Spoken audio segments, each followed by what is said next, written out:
Alrighty, so let me start by welcoming everybody. This is the first of the Montessori Show that Simone Davies from the Montessori Notebook in Amsterdam and myself, Jeanne-Marie Paynel from Voila Montessori, will be hosting every last Friday of the month. So we are here to really inspire you, to guide you through your parenting journey, through your Montessori journey. I am a passionate Montessori parenting coach. I just, want to share this knowledge with all of you. So, Simone, do you want to say a word?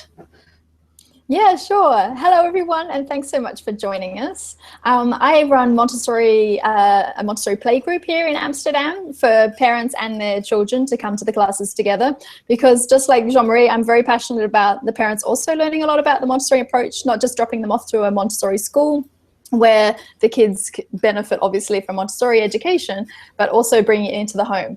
And so that's what we're kind of focusing on today, is parenting at home and applying some of the Montessori principles there. So we can probably, oh yeah. Yeah, so I was going to say the way that we are going to run these shows is Simone and I will alternate leading the call every month. And so I am honored to be starting these with kind of the topic that we chose today that we wanted to touch upon was really parenting. And parenting, is an all-encompassing thing, but I mean, we are going to really focus in really bringing Montessori into the home. And I have really kind of taken a lot of what I learned in my Montessori training. I have a master's in Montessori education from birth through 6, and I'm also a parent of 2 wonderful teenagers, a 19 and a 15-year-old.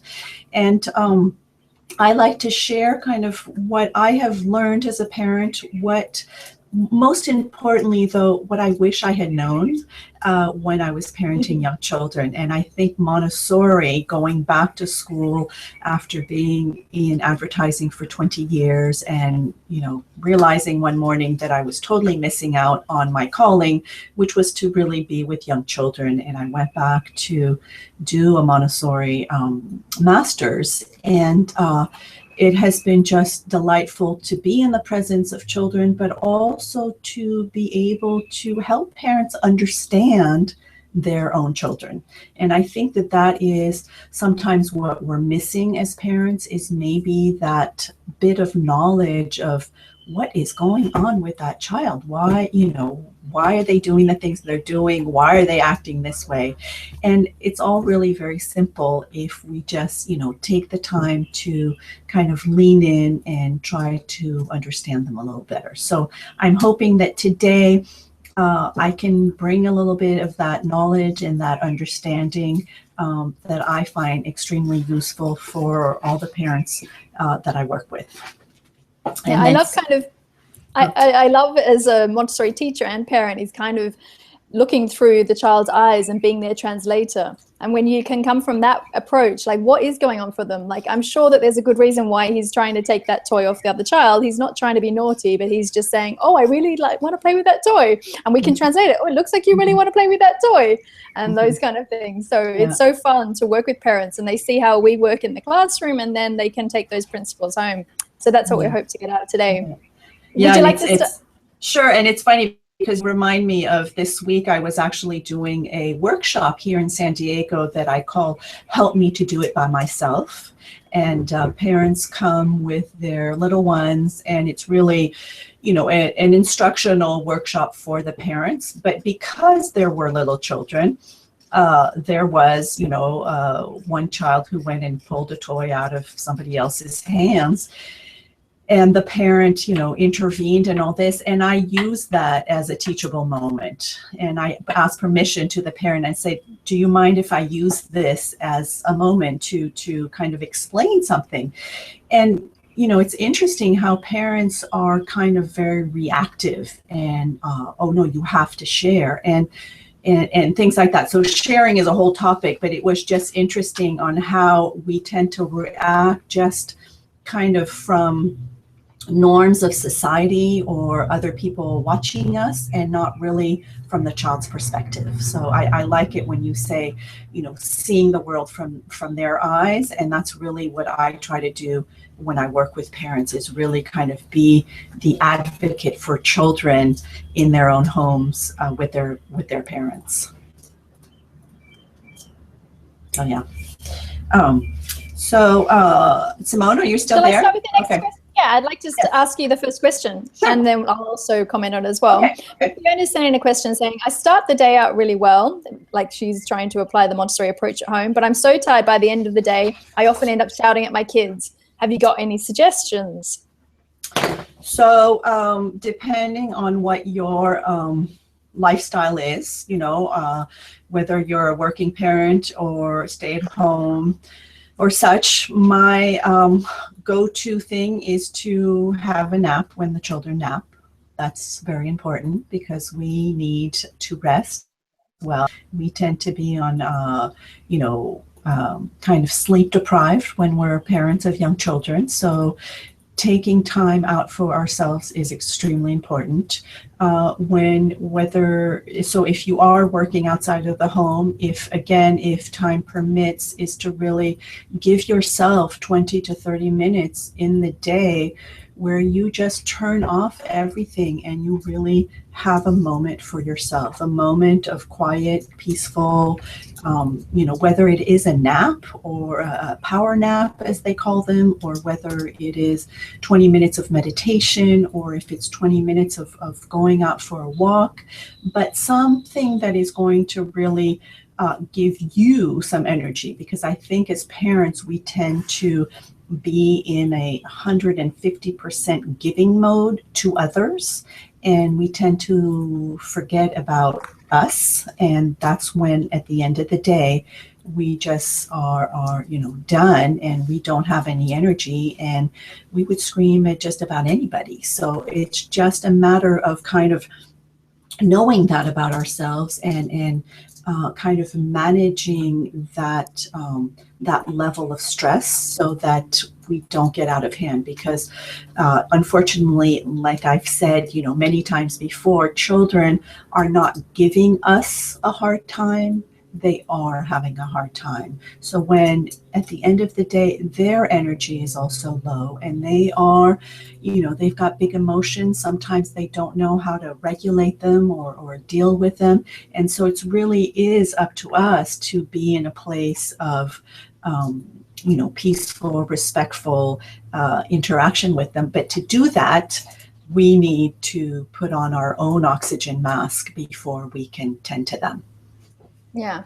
A couple of things I'd also like to add is like not letting things get to the point where you're feeling triggered anyway. Often we're kind of trying to just let it go, and then actually we snap. And when we can just be clear with them, oh, actually, I'm finding that not okay that you're climbing on the table, you can react more patiently.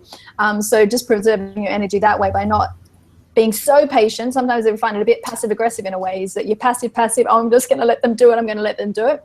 And actually being strong enough to say, yeah, actually, I'm feeling uncomfortable about you playing with that. I'm sorry, I've changed my mind. I'm going to take my whatever it was back, or those kind of things. The other thing I think is really good for keeping your energy, and I remember this from when I first started working as a Montessori teacher, asking an experienced teacher, like, I'm feeling tired and I find it, it's a lot of work. There's a lot of kids and I want to stay calm and be this respectful teacher. And so I think that's the same for the parents. And she said something great, which was that she'd always look at the environment and how it could help me do my work.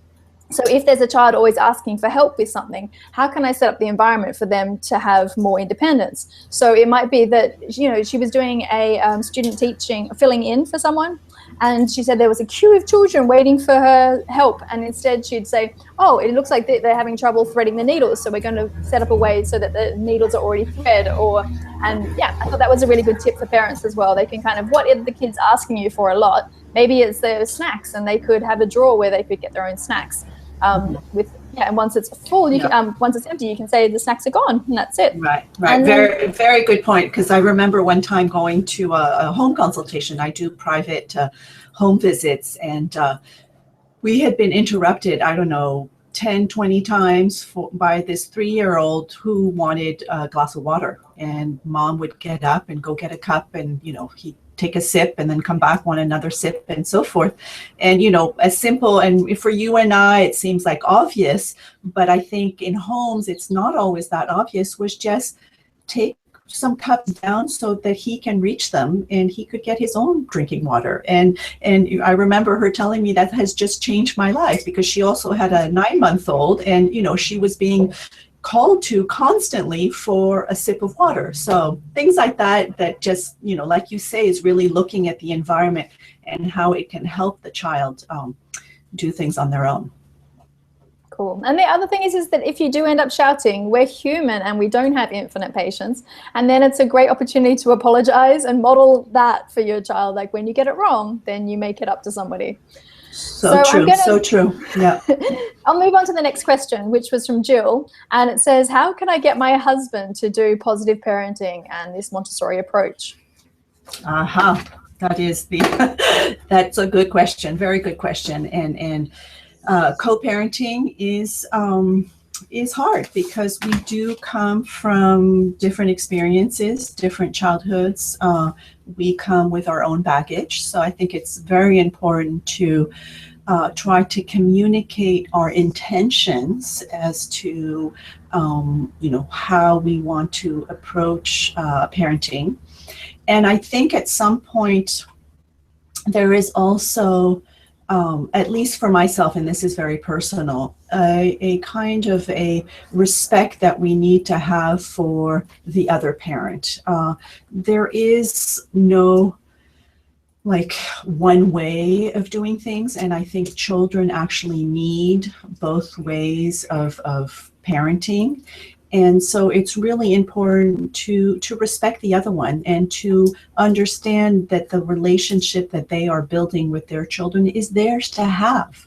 And whether you know, don't always agree maybe at the way they're saying something or such, sometimes you just kind of have to hold back and model your way. And just like we do with children, we model what we are expecting of them. So I think it's very important to model how we would want to parent to the other parent, as opposed to, which I see oftentimes, is a parent reprimanding the other parent for not doing it correctly. And I think that that's where we kind of get into discourse too, where, you know, we think that our way is the best way and so forth. And so it's important to have those conversations. It's important to step away from the situation and have an adult conversation about what's working, what's not, and how we can come to terms with it. I actually encourage doing workshops together. You know, oftentimes I lead workshops and there's one parent. I do a lot of classes where I ask for both parents to come, because it's important that they both hear the same thing. Sometimes reading a book together is good, so that you can have a place to discuss certain theories.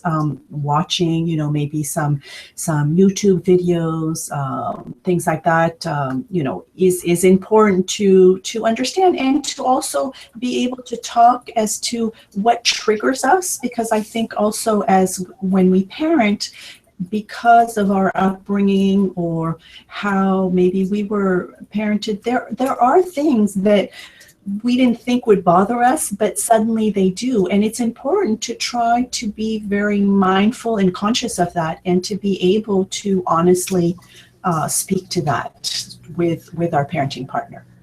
Yeah, I really like that. I think I support everything you say there. I also just wanted to quickly say hello to Barbara, who's popped on, and I don't know who this is. X-Poppy Game. Hi. And yeah, Lisa's actually asked a nice question on the chat room, which she finds it difficult to go through the whole day and keep their work area tidy and organized. Her children are 1 and 3 years old. Any tips, please?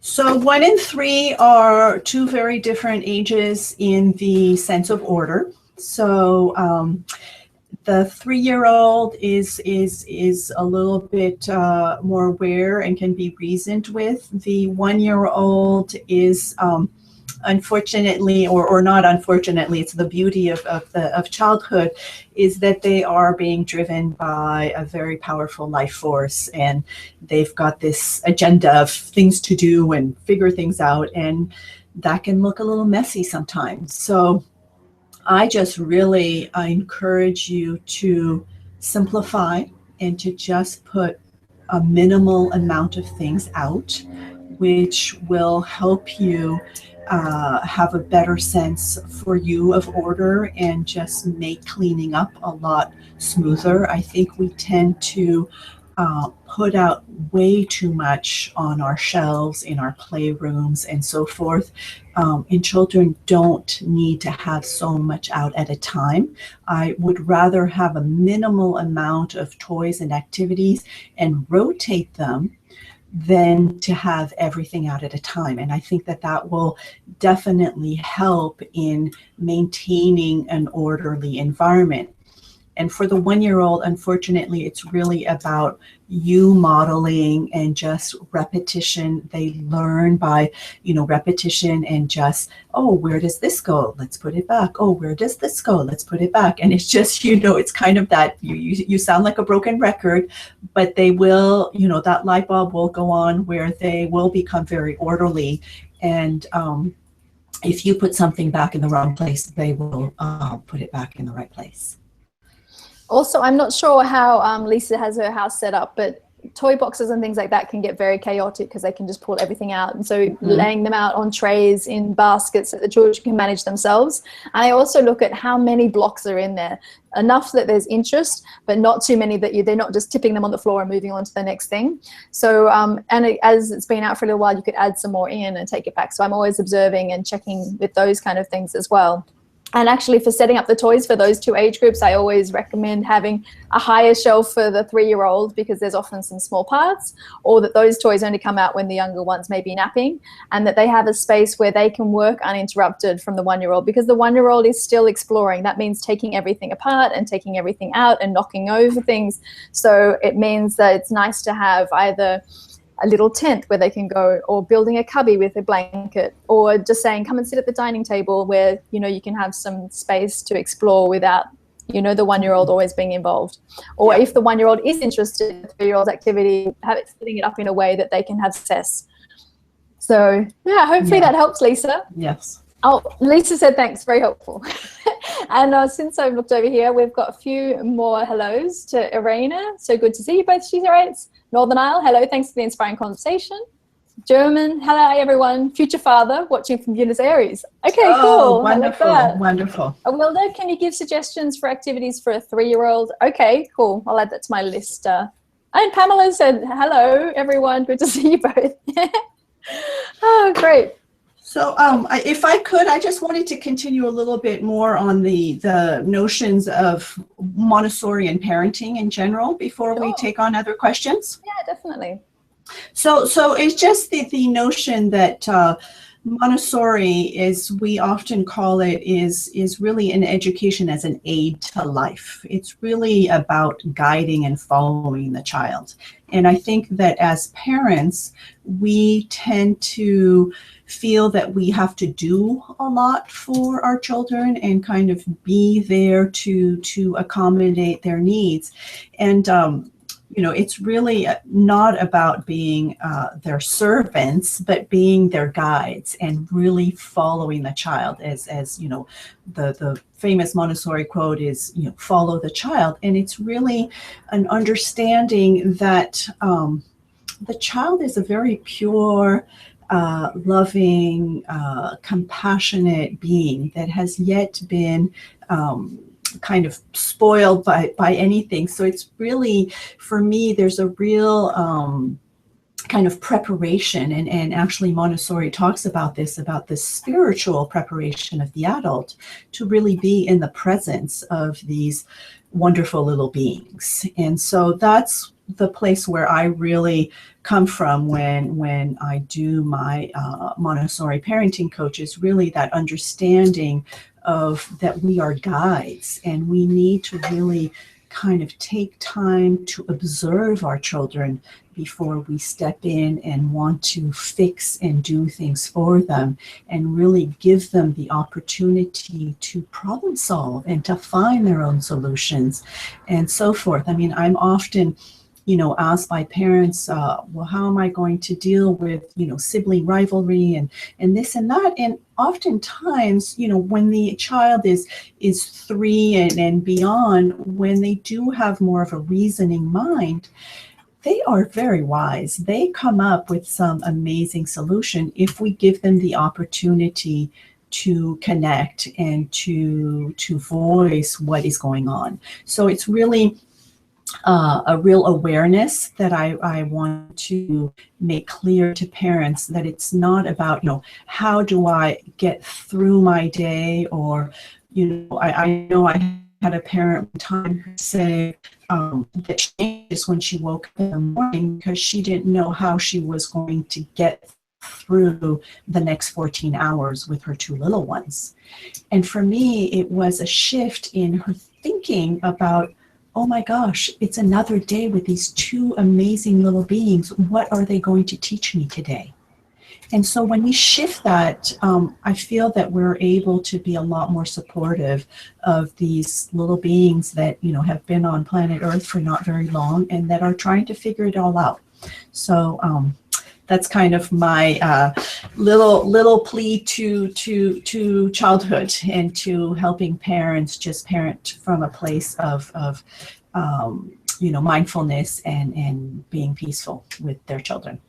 And I also think that that's a wonderful thing to say, and that we often feel like we have to entertain them 14 hours in that day as well. And actually just involving them in our daily life is really where I think Montessori approach works at home so well. It's not like, oh, I better get the kids to watch the TV or to have an iPad while I'm cooking, but instead, oh, I'm sorry that I can't be with you right now. Would you like to come up and see what I'm doing? And you can find an appropriate ladder or something for them to climb on. There's some handy kitchen helpers, or bring the food to the dining table and you can all prepare the food together. It doesn't happen romantically like that every night of the week in my house, I promise you. But sometimes my 15-year-old or my 13-year-old, they're there, cutting along beside me, and other times they're off doing their own thing. And that's the same with a 3-year-old or 1-year-old. And actually, even a 1-year-old, you can just talk to them about what you're doing all the time. They don't even need to be able to do it all. I know my son used to be hilarious. He used to love pressing all the buttons on the washing machines, taking out the washing. He's putting on the clothes while I'm trying to take them out. And, just it's kind of fun to hang out. And I think let's just relax and not try and be perfect, and just kind of live together. Yes, and the other thing is that we often feel like we have to teach them everything, like, oh no, like such and such is already reading, or I need to show them everything. And actually sometimes it's just letting them explore and have hands-on learning. And like if they ask us a question, it's like, I don't know, let's find out. And looking things up, or exploring, or giving them some materials that would help them give the answers. I think that's something that any parent can take on. That actually not even, unless you're homeschooling, I don't think there's any need to have Montessori materials once the child's 3 and above, because they'll be getting more than enough schoolwork at school. And I truly believe that if your child is in a Montessori school, you should not have any Montessori material at home, because I would rather the child be excited and impatient to get back to his classroom to work with their Montessori material than to have it in both places and kind of be, not at all enthusiastic about it. I know when I was in the primary classroom, I had a little boy who was loved all the math material, and his family wanted to, buy the same to have at home. And I said, oh no, please don't, because he's so excited about coming to school to be able to work with the math material here that it would take that joy away, to have it in both places. Cool. We've got some more people. Kaylin said hi. Ksenia, I'm never good at pronouncing that spelling. Hi, happy to be joining. Diane's asked another question about her 5-year-old who often feels exasperated by chores. And when I ask her to help her siblings, or when she feels exasperated, and other parents have mentioned that she's bossy towards their kids and they often call her rude. So that's an interesting one we can definitely talk about. Lisa Hayes said, so inspiring, looking forward to doing the washing tomorrow with the kids.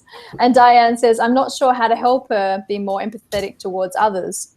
it's a really interesting thing where your child actually needs the help with the empathy. So I think that empathy, just like a lot of the kind of life skills that we want, that we would like our children to have, it's really through our modeling. It's really through giving them, helping them, find the language. And so if we see a situation, we can kind of be there to, guide them. If maybe a child gets hurt or something, is to just use the words that we would want or that we would hope our child to use, and just to say, oh, are you okay? Do you need an ice pack? Or do you, would you like to go wash off? Or just, be there with your own compassion and empathy, so that you're modeling to the child what is the appropriate behavior, as opposed to telling a child, oh, you need to say sorry, you just hurt them, or whatever.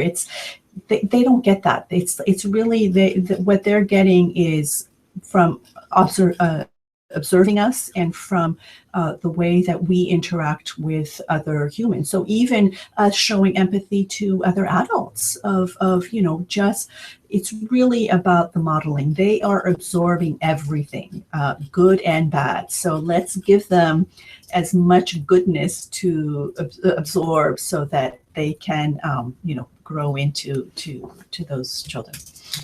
I also think that translating is so important, because I say Yes. to children, to parents in the preschooler class, when children are learning to play together, they're going to get it wrong, and we're here to keep guiding them and reminding them that they can say it'll be available soon, or asking, can I join you, and these kind of things. And when they get it wrong, it's like, oh, you wanted to tell them that you'd like your turn next, and modeling those kind of things. So if you are there when your 5-year-old is maybe being bossy, you can ask her to remind you, oh, why don't you check with her to see if it's okay with her first? And the more it's that it's like you say, a lot of repetition. Repetition and just modeling what you kind of what your expectations are. Definitely. There's a lot of interesting questions here. Which way to go? Oh my goodness. I really like this question about language. It's going off on we've got so many questions about activities and setting up beds and things like this. We'll cover some, and hopefully they'll meet a lot of the needs. Yeah, and just so you know, I mean, all those watching, we were and I know we didn't communicate this very well, but we did want to have like different themes depending on the month. And so this month being more kind of the parenting approach, and more kind of, respectful, discipline, and just your journey as a parent. And then Simone is going to really talk about the environment and designing your space next month. And so we will have more themes, and we'll try to get better about kind of communicating, so you can also, ask the pertinent questions. But let's answer anything we can today. I think that's actually a good point, is that we can also show you what's coming up. There'll be one on toddlers, one on preschoolers, one on babies. So if we don't get to all of them today, we can maybe move the questions to those. And that means that we get to see you every month and answer new questions for you then. So the one on language, it's someone from Ukraine who's been writing, and our native language is Russian. We all speak Russian in our family, but I try to speak English with him as often as possible too, as I want to teach my child to use both Russian and English. How to do it in the Montessori way, starting just now or later? Is it better for me to speak only English with him in the same situations, like always in the bathroom, or one day a week, or always say something in Russian and then repeat it in English? So for me, the approaching, kind of introducing different languages is delicate, because I really would emphasize that it is better to really speak to the child whatever our mother tongue is, whatever we have the most beautiful vocabulary, that our pronunciation is correct and such. So if you are a native English speaker, and that you feel, or you speak English well and you feel very comfortable in it, then I would speak English 100%, and that is the language that you speak with your child. If it is a language that is maybe not 100% comfortable with you, I would maybe, try to organize play dates with English speakers, or find a, bilingual school, or such, just because to me, it's really, they are absorbing everything, and that we want to give them really the quality language. So if like in a dual home, when both parents are speaking different languages, I really encourage the parent to speak whatever their mother tongue is to the child, 100%, as much as they can. And when they're together, they speak whatever, the common language is. The child is amazing. They will pick up and they will know the difference.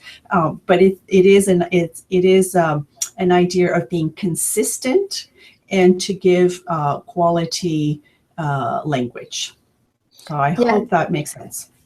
Yeah, and so what Jeanne-Marie is talking about is one person, one language, which is sometimes abbreviated to OPAL. And there's also a really good bilingual expert here in Amsterdam who comes to do talks at our school. And she also says that for some families, location-based bilingualism works as well, and that's where the consistency comes in. So out of the house, maybe they speak Dutch, and in the house they speak English, or they have meal times are always in this language. And it has worked because children get to know that's what happens. It's I think clearer for most people to do one person, one language, but it is possible to do location-based, time-specific language as well. And the other thing she says is if you have a literacy goal for your child to be fluent in that language to study, then you'll need 30% of your week speaking that language. So it's actually worth scheduling, looking at how much awake time they have and making sure that 30% of the week is in that language. Otherwise, they won't get to literacy level, which also means that you can't have more than 3 languages at literacy level, but doesn't mean you can still be fluent in that you can do your shopping and things like that, but you may not be going to university for a while. That's the general rule.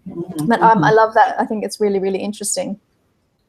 So moving on then, a lot of the questions now are to do with activities and setting up the spaces at home, particularly to do with the floor bed. So why don't we do floor bed? It's come up a couple of times in questions.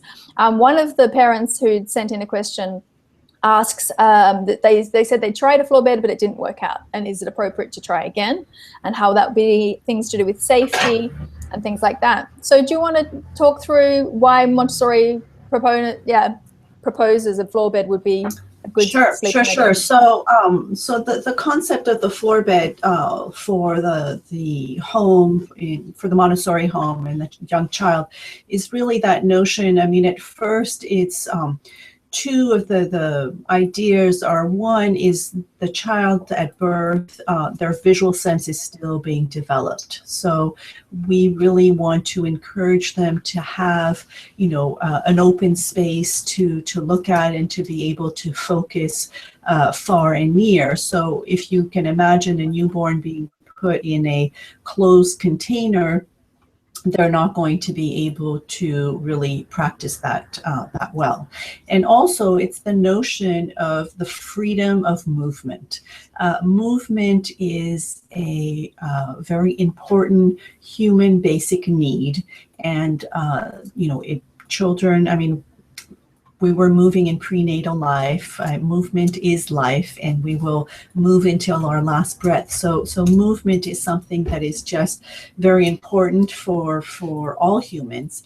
And the young child needs to have that space to move and to be trusted that they are going to figure out that their floor bed is a certain surface, and that surface is a lot more comfortable to sleep on than maybe the hard floor that is next to the mattress. So it's really, a notion about trusting the child. I think that's where I think adults have a hard time with, because we think right away, oh, but my child is going to roll off the bed. Well, you know what? Yes, they will. They most probably will. And that's okay, because that's how they're going to learn that it's way more comfortable to sleep on this mattress than it is to roll off and sleep on the floor. And there's plenty of things that you can do at the very beginning when they don't have that much control,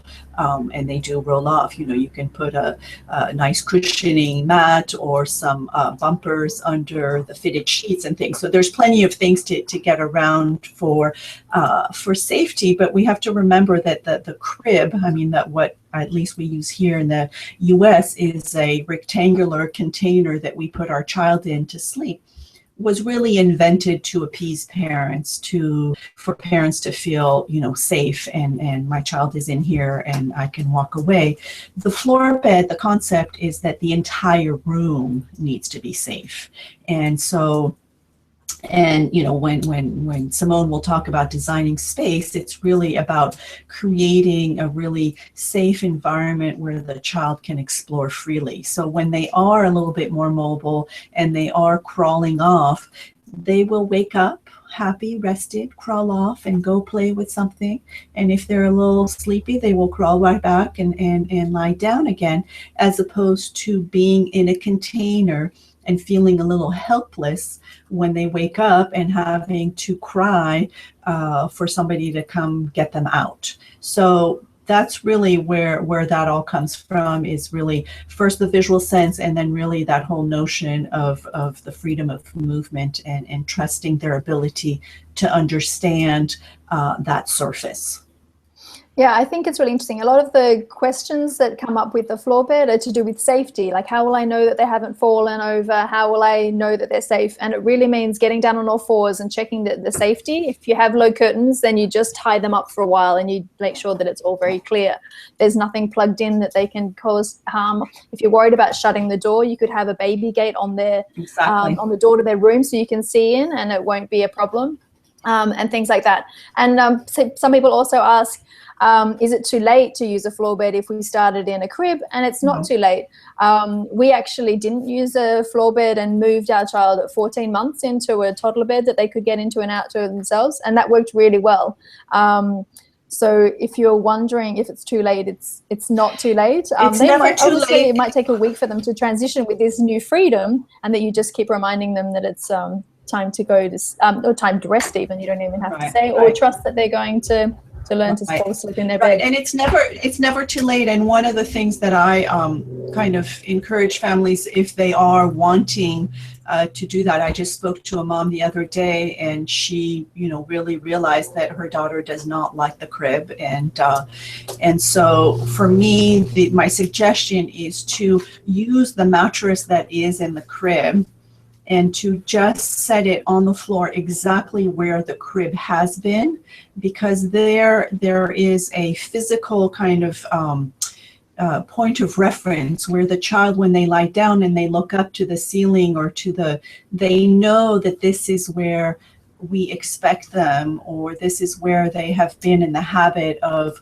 relaxing and falling asleep. So if you do have a crib and you're wanting to go to a floor bed, use that mattress and just place it exactly where the crib has been, and do it with the child's presence, so that they're kind of involved in this transition, and kind of talk them through it, and just let them know that you trust them, and that they can go lie down whenever they feel like it now. And you will be surprised. I mean, my son used to just get up from the lunch table and go take his nap, because he was a big sleeper, and he would get sleepy and just go over, didn't have to wait for me to see the cues and pick him up and put him in a crib. So I definitely encourage the use of the floor bed. Great. Another is a little bit of getting cooperation, but how do you transition a 9-month-old when putting their jacket on, when they come to changing the diaper, putting the baby into the buggy, and they're just trying to wiggle out those tasks all the time? Thanks, Kylan. So there's different things. For one, I really like the notion of broadcasting, letting them know what you're doing, what's expected of them. If they can help a little bit, ask for their cooperation. But really, oftentimes I think that because children aren't always responding with words, we think that they're not understanding, or we can't really talk to them. But I really, really encourage you to talk. I mean, it kind of sounds like you're talking to yourself, but it's really, you're talking to the child and you're letting them know what you're doing. And, oh, we have to put on our jacket. We're going, it's kind of cold out. We're going to put our jacket on. And here, you want to help me with your right arm, your left arm, and really kind of talk them through it. The other thing that I'm also hearing in that comment is the notion of when we're changing diapers. Around 9 months, there becomes a resistance, a kind of a way for the child to communicate with the adult, letting them know, I'm kind of done with this whole diaper thing and being put on my back and having me change this way. So this is often actually a way of them communicating in what we call elimination communication, where they're really letting you know that they want to be shown a different way. And so this can often be a time when you can start introducing a potty, or you can start, if the child is standing well on their 2 legs on their own, is start changing them standing in the bathroom, because this really brings on this whole toilet awareness process. And so we start really kind of creating a new routine, because remember, we're following the child. So if the child is resisting and battling this whole diaper change, it's oftentimes that they're just wanting to communicate to us, like, show me something different. I'm done with this routine. Can we change it up a bit? So that would be how I would answer that question. Yeah, I like changing them standing up. It does take practice, I promise you, but it's definitely worth it if you have a child. It's challenging. Yeah. I don't want to be lying on my back and that kind of thing. Yeah. I do think that this broadcasting technique of telling them what's coming up and what's expected, but also when they're resisting, oh, you're really pulling back. You're telling me you don't like having your jacket put on like this. You're still just respectfully putting their clothes on and moving forward, but they are going to resist sometimes. Also not interrupting them, but giving them, even a young baby is like, I'm going to be changing you now, and give them a moment to finish what they're doing so that you can pick them up before we just interrupt them. We often just whisk them off before they even know what's going on. Exactly. Yeah. Cool. Moritz in South Africa, her son's starting Montessori school in April. I think she means that he's going to be 18 months old then. Which life skills and activities can I implement at home to complement it? So, I mean, depending on the age, but I think both, if it's a toddler environment or a primary environment, so 18 months or 3 years, it's really just that notion of looking at your environment and making sure that there are a lot of things that they can do for themselves. So whether it is washing one's hands, I mean, you will be surprised how many homes I go to that don't have a little step stool for the child to actually reach the water on their own and be able to wash their hands. So those are kind of the things that they're going to be expected to do. They will be shown how to do it in the classroom, but I mean, if you can start incorporating those things at home, that is really wonderful. I like doing a lot of activities in the kitchen with them. They love all the practical activities in the kitchen of, whether it's washing dishes or helping you prepare food, and that they will also do in their community environment. It's about making choices of getting dressed. And this is a way, also the way you set up the environment, where you can just lower one of the rods where their clothes are available or put them in basket. And you make the choices as to what piece of clothing is going to be appropriate that day. But choose 2 different outfits that you are okay with, and let them feel like they are choosing. So really, really incorporate them in making decisions for themselves. I think it is really very important. And that would be it, because I mean that the life skills are going to be all these social interactions that they are going to learn in the classroom.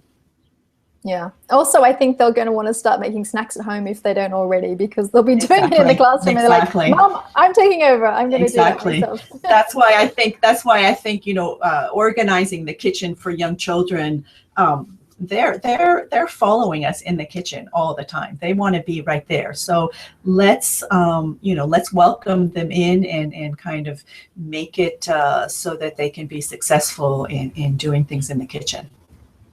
I know we said the call was going to be 30 minutes to 45 minutes long. I've got a little bit longer available if you've got a little bit of time to answer a couple more questions. I know some people will have Sure.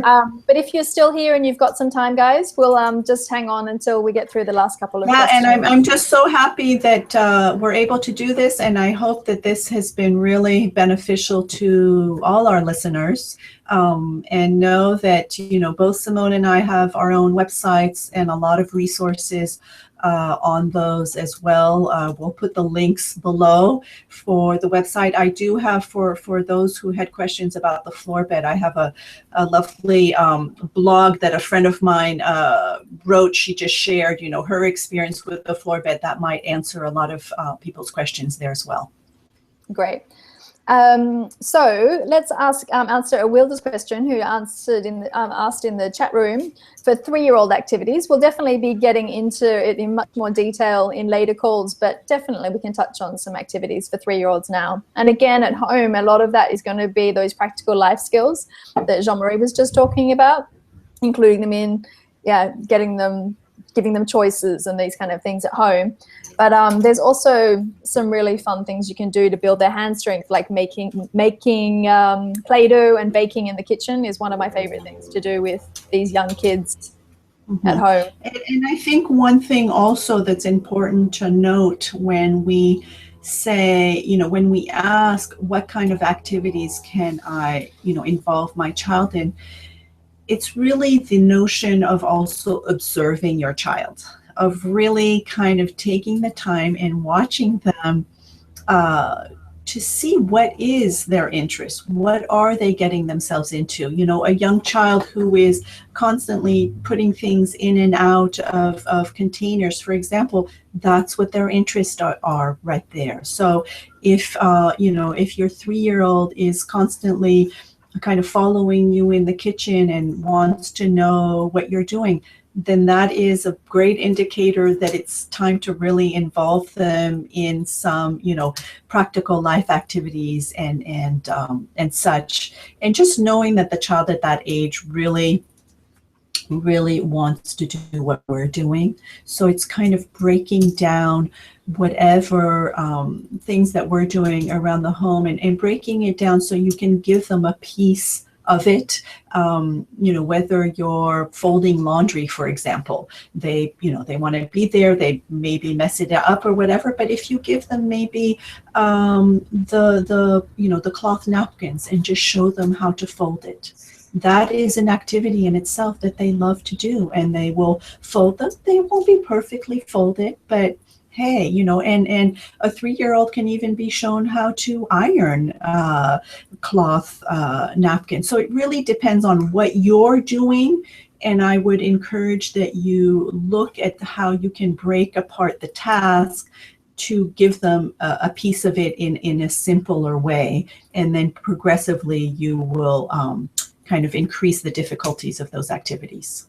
Yeah, I find also around 3 years old, the children really get into the arts and crafts materials as well, and setting up an area that's low down with the materials available that they can continue. Like I always made sure there was paper in a drawer and pencils and crayons, and they were all organized. And my kids came up with some crazy things. They wanted a stapler then next, so then I showed them how to use a stapler, and then they were making little books and magazines and lots of things like that. So that's also a great one for 3-year-olds and under, but definitely kicks in, I think, around 3. Yes.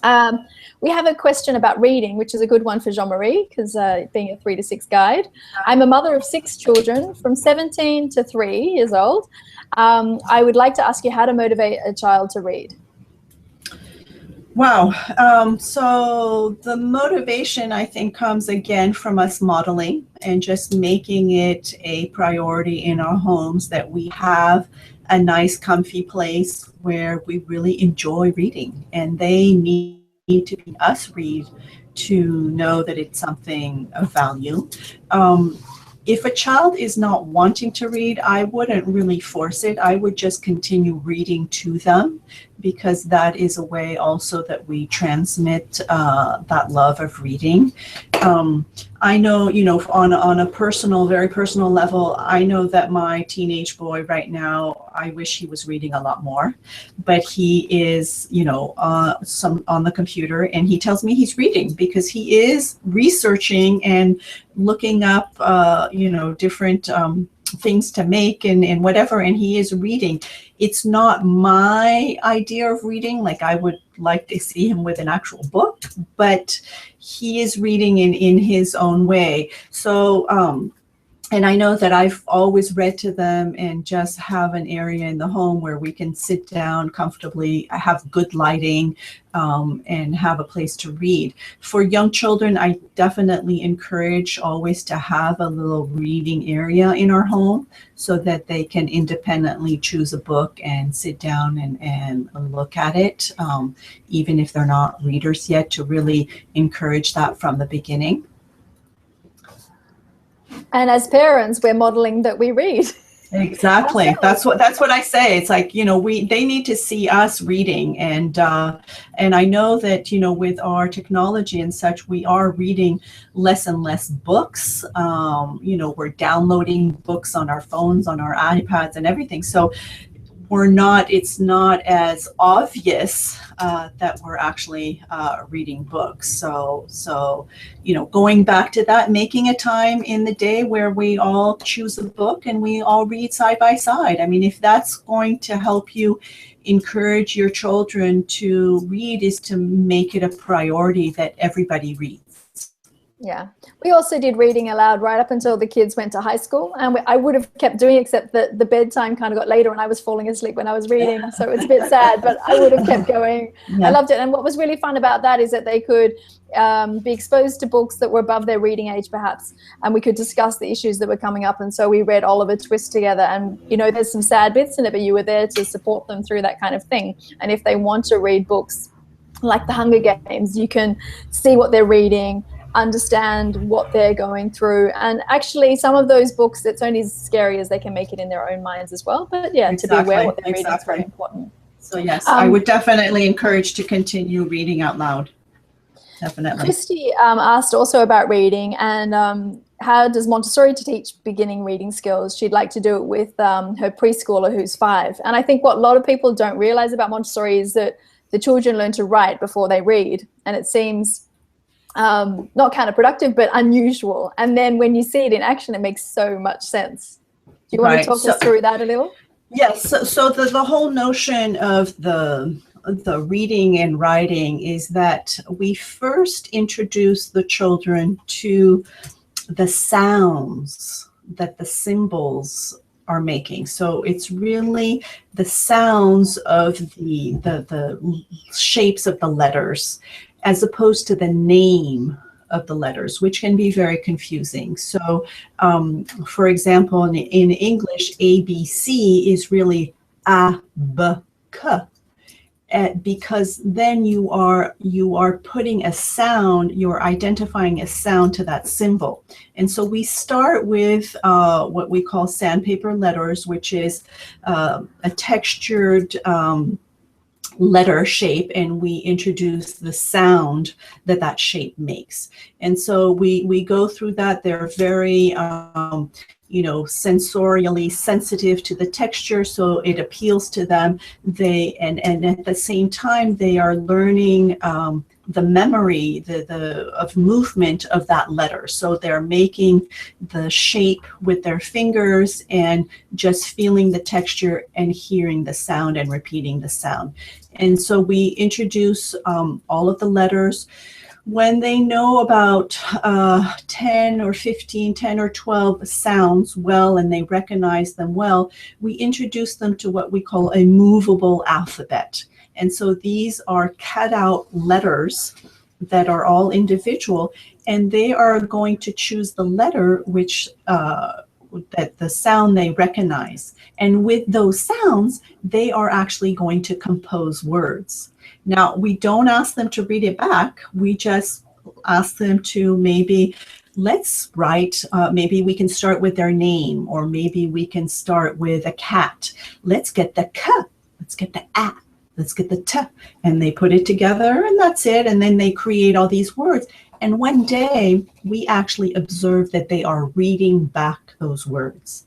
They are actually sounding out the entire word, not the individual letters, but they start sounding them out. And that is when reading occurs. It just is a natural flow from their understanding that all of these symbols have sounds. When the sounds are put together, it makes a word. And that is where reading begins. And then we have a lot of beautiful little activities where we have, which is one of my favorite, working with children who are just discovering that, is having little very phonetic words, so little objects. Like, for example, a cat. I had a little miniature cat, and I would have it in a basket with a dog and a pig and other very phonetic words.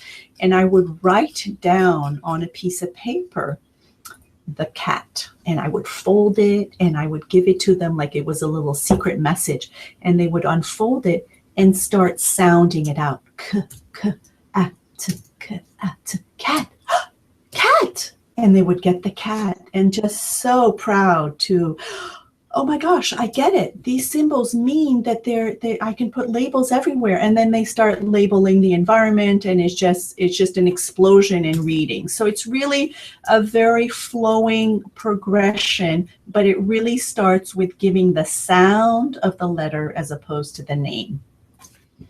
Cool. We've got two last questions. I've asked everyone in the chat room to stop now. Yes, because we're coming up to the hour, so we've gone way over time. No, so we've got two last ones. Lisa, it's related, is how do I encourage my child to be interested in these writing materials? So she's interested in drawing around shapes, but not in writing letters or coloring. And I think that's really interesting, because actually at 3, they don't have to be writing letters. It's just if they're interested, it's available. But the other thing is sometimes sand is really nice for a child to write in. They don't want to, there's some children who are maybe more perfectionist, and they want to really make sure that they know it well before they write it. So something like sand, where they can practice and then scrub it out, is actually really nice as well.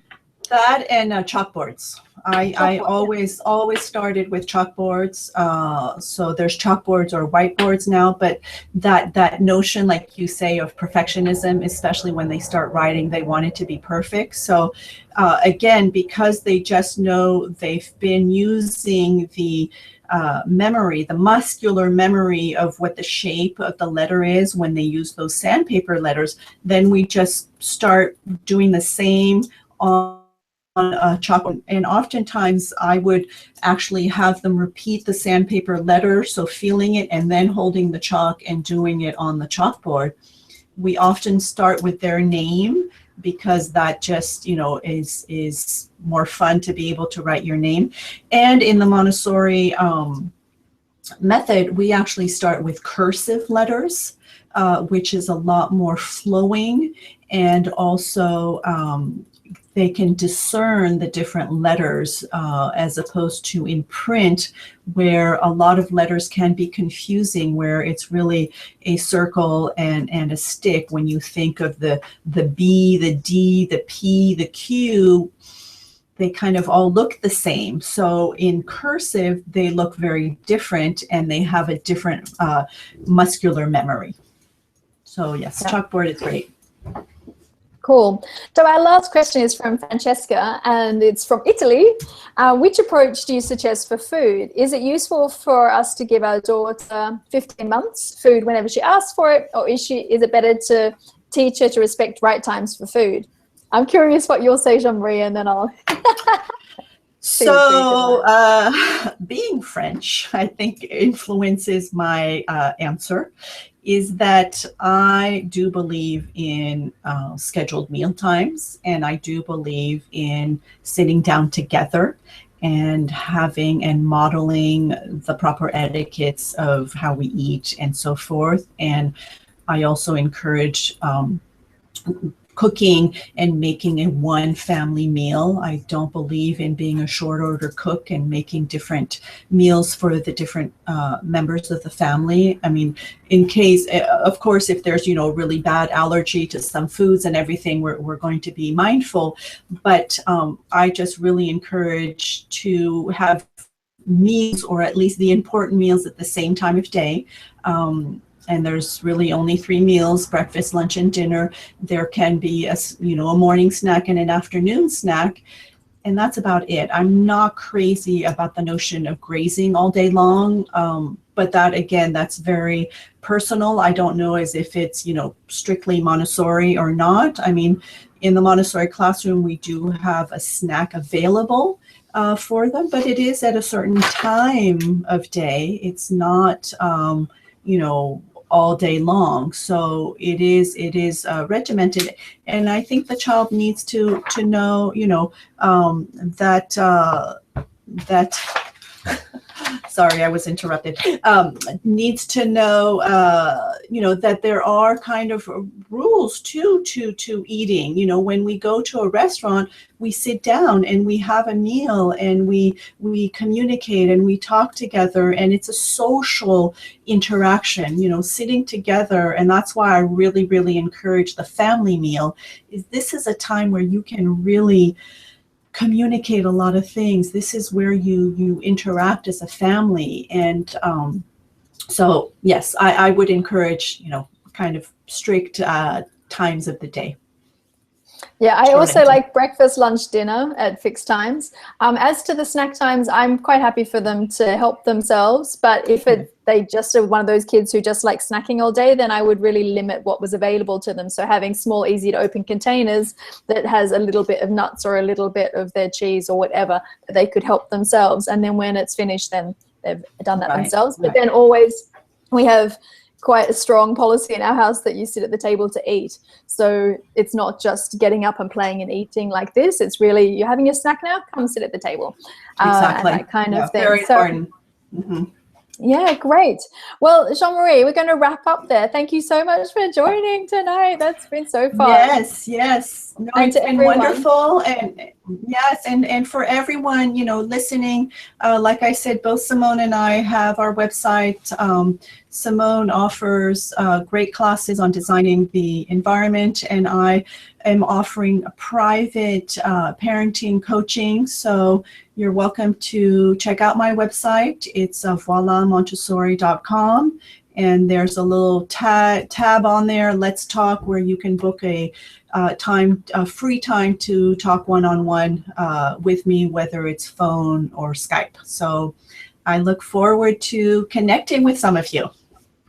And I just want you all to mark your calendars now for the last Friday of every month. Jeanne-Marie and I are going to commit to this. And I'm even going to broadcast when I'm on my summer break from Australia, potentially. So thank you so much for joining us tonight, and we'll sign off there. Good night. All right. Good night. Have a great day. Have a good day, rather, for those. Bye-bye.